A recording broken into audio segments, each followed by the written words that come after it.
जय सिया राम।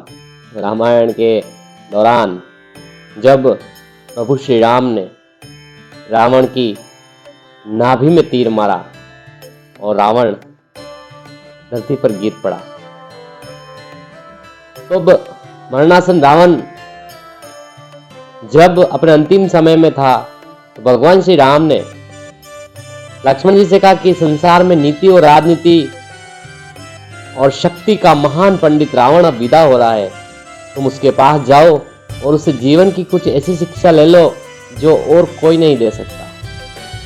श्री राम की बात मानकर लक्ष्मण मरणासन रावण के नजदीक सिर के पास जाकर खड़े हो गए, लेकिन रावण ने कुछ नहीं कहा। लक्ष्मण ने लौटकर प्रभु श्री राम से कहा कि वे तो कुछ बोलते ही नहीं है। तब श्री राम ने कहा, यदि किसी से ज्ञान प्राप्त करना है तो उसके चरणों के पास हाथ जोड़कर खड़े होना चाहिए, न कि सर के पास।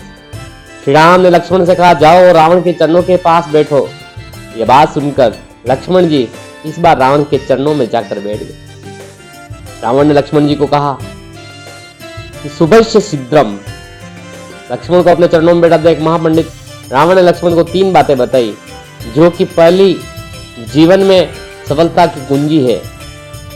पहली बात जो रावण ने लक्ष्मण को बताई वह यह थी कि शुभ कार्य जितना जल्दी हो कर डालना चाहिए और अशुभ को जितना टाल सकते हो टाल देना चाहिए, अर्थात शुभस्य शीघ्रम। मैं प्रभु श्री राम को नहीं पहचान सका और उनकी शरण में आने में देर कर दी, इस कारण मेरी आज दुर्गति हुई है। यह मैं पहले ही पहचान लेता तो मेरी आज ये गति नहीं होती। दूसरी बात बताई कि शत्रु को कभी छोटा मत समझो। रावण ने लक्ष्मण को दूसरी शिक्षा यह दी कि अपने प्रतिद्वंदी को, अपने शत्रु को अपने से छोटा कभी नहीं समझना चाहिए। मैं ये भूल कर गया, मैंने जिन्हें साधारण वानर और भालू समझा उन्होंने मेरी पूरी सेना को नष्ट कर दिया।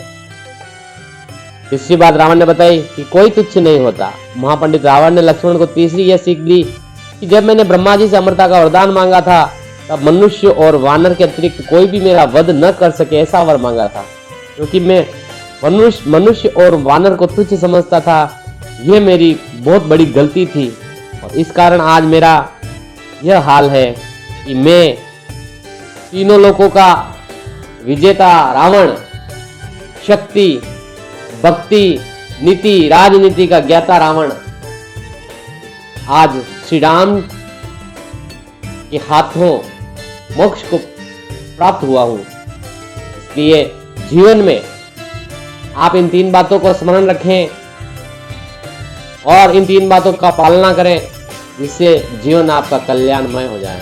ऐसी श्री राम ने लक्ष्मण जी को रावण से ये सीख दिलवाने के लिए रावण के पास में भेजा। जय सिया राम।